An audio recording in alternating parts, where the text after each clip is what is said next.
ngahalalkeun pajak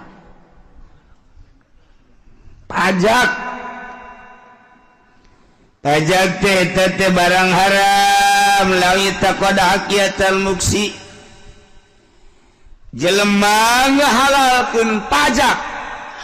eta teh geus pokona murtad cokotan mah cokotan bae ku RT ku lurah lo sama pajak tapi ulah ditekadkeun halal ayo beuki menyana ka pajak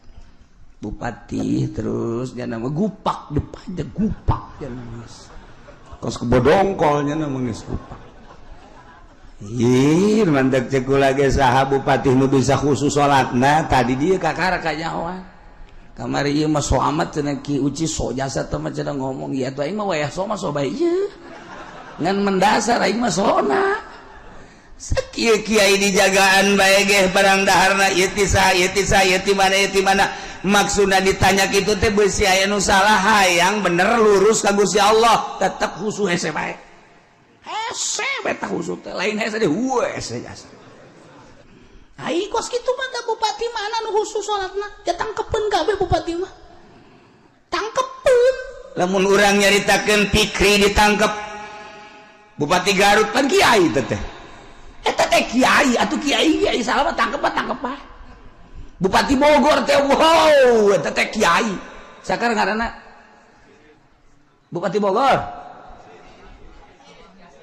tuh panci banyak aja sempat babat sia kan baik didengekeun we atuh ge jago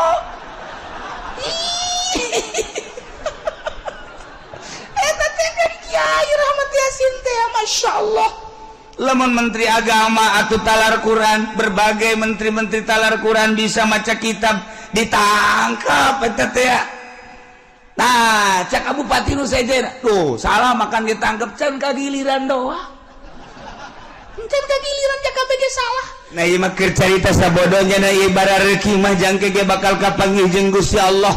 anu dunia ieu nangieun Allah anu Allah teh ngatur make ayat suci Al-Qur'anul Karim hajujana teu make kana aturan Al-Qur'anul Karim pek teh hiji urang mah sakadar rakyat diatur ku nyararana nanya anu nyieun pek ka ibarat reki mah heuge ngan pajak mah tetep haram ketika nyana dahar ti pajak minum dipajak beli kendaraan dipajak ngebangun dipajak sek teuing asal ulah ngahalalkeun ketika ngahalalkeun pajak jadi disate engke nyana di akhirat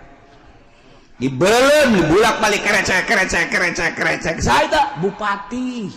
saya tak gubernur